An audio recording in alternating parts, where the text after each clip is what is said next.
পর ফিরে এলাম। আপনারা দেখছেন এখন সকাল। দেশের বাইরের প্রসঙ্গ, বাংলাদেশ থেকে যুক্তরাজ্যে পড়তে যাওয়া শিক্ষার্থীদের সংখ্যা বাড়লেও শিক্ষার্থী ভিসায় পড়তে গিয়ে অনেকেই আবেদন করছেন অ্যাসাইলামের জন্য। অন্তত 6টি বিশ্ববিদ্যালয়ের বাংলাদেশি শিক্ষার্থীদের বেশিরভাগই আশ্রয়ের জন্য আবেদন করাচ্ছেন।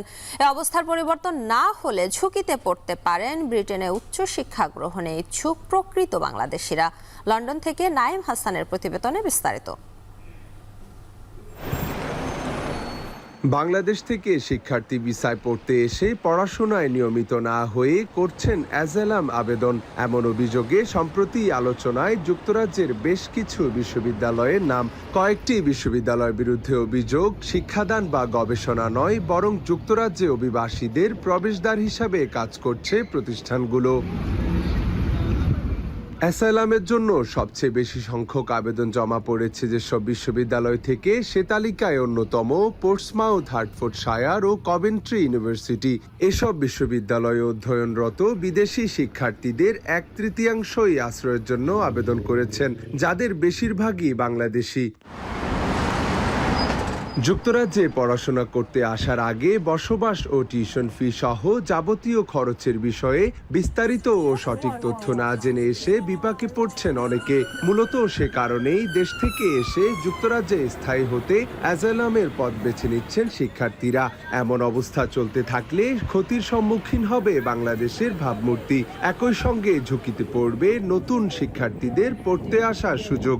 আইনজীবীদের মতে এই পরিস্থিতির জন্য দায়ী কিছু অসাধু student consultancy firm. Charity worker, ধর্মীয় প্রতিষ্ঠানে কর্মী নিয়োগ, ভিজিট ভিসা ইত্যাদি নানা মাধ্যমে বিলেতে আসা যায় এবং এই আসার পিছনে একটি চক্র, তারা অবৈধভাবে অর্থ হাতিয়ে নেওয়ার জন্য তারা কারসাজি করছে, যার সাথে বিশ্ববিদ্যালয়ের নাম এখন জড়িত হয়ে গেছে। 5টি বিশ্ববিদ্যালয় এবং একটি উচ্চশিক্ষা প্রতিষ্ঠানে 6000-এর বেশি ছাত্র এসেছেন, যারা এসে পড়াশোনা করেননি, সরাসরি অ্যাসাইলাম আবেদন করেছেন, টিউশন ফি দেননি।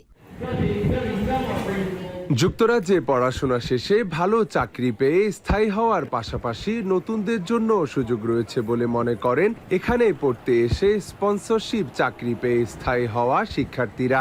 তাদের মতে দেশ থেকে আসার আগে বিশ্ববিদ্যালয় সম্পর্কে সঠিক তথ্য যাচাই বাছাই করা জরুরি। তাহলেই চাকরির বাজারে ভবিষ্যতে ভালো করতে পারবেন শিক্ষার্থীরা। আমি একটা স্পন্সরশিপ জব পেয়েছি, বর্তমানে আমি স্কিল ওয়ার্কার রুটে আছি। আশা করি যারা আপনারা আসবেন, আপনারা যদি প্রপারভাবে স্টাডি কমপ্লিট করেন, আপনার ডিগ্রি কমপ্লিট করেন এবং প্রপার স্কিল আপনারা গেইন করতে পারেন, অবশ্যই আপনাদের জন্য সুবর্ণ সুযোগ রয়েছে ইউকের জব মার্কেটে সেটেল হওয়ার জন্য। যারা বাংলাদেশ থেকে সামনে স্টুডেন্ট ভিসাতে ইউকেতে আসবেন, আসার আগে অ্যাটলিস্ট ইউনিভার্সিটির জব মার্কেটে তাদের ডিমান্ড কেমন বা পজিশন কেমন, এইটা অবশ্যই দেখে আসা উচিত। কারণ পড়াশোনা শেষে অবশ্যই আপনাকে এখানে একটা ভালো চাকরির জন্যই তো আসবেন। তো এখানে ইউনিভার্সিটি আপনি চুজ করার সময় একটু ভালো র্যাঙ্কিং বা ভালো কোয়ালিটির ইউনিভার্সিটিতে যদি আসেন, সেই ক্ষেত্রে আপনার জব মার্কেটে আপনার পড়াশোনা শেষে এমপ্লয়াবিলিটি রেটটা একটু বেশি থাকে। সম্প্রতি যুক্তরাজ্যে অ্যাসাইলামের আবেদন খারিজ হওয়া প্রায় 10,000 বাংলাদেশিকে দেশে ফেরত পাঠানোর উদ্যোগ নেয় ব্রিটিশ সরকার। এ নিয়ে বাংলাদেশ সরকারের সাথে একটি ফাস্ট ট্র্যাক রিটার্নস চুক্তিও স্বাক্ষর করে দেশটি। এর আগে গেল বছর প্রায় 11,000 Bangladeshi student work permit, visit visa সহ বিভিন্ন ভিসায় যুক্তরাজ্যে এসে স্থায়ী বসবাসের উদ্দেশ্যে অ্যাসাইলামের আবেদন করেন।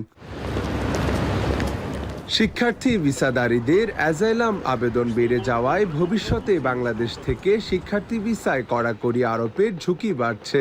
তাই শিক্ষার্থী ভিসায় অপব্যবহার রোধে সচেতনতা বাড়ানো জরুরি বলে মত সংশ্লিষ্টদের।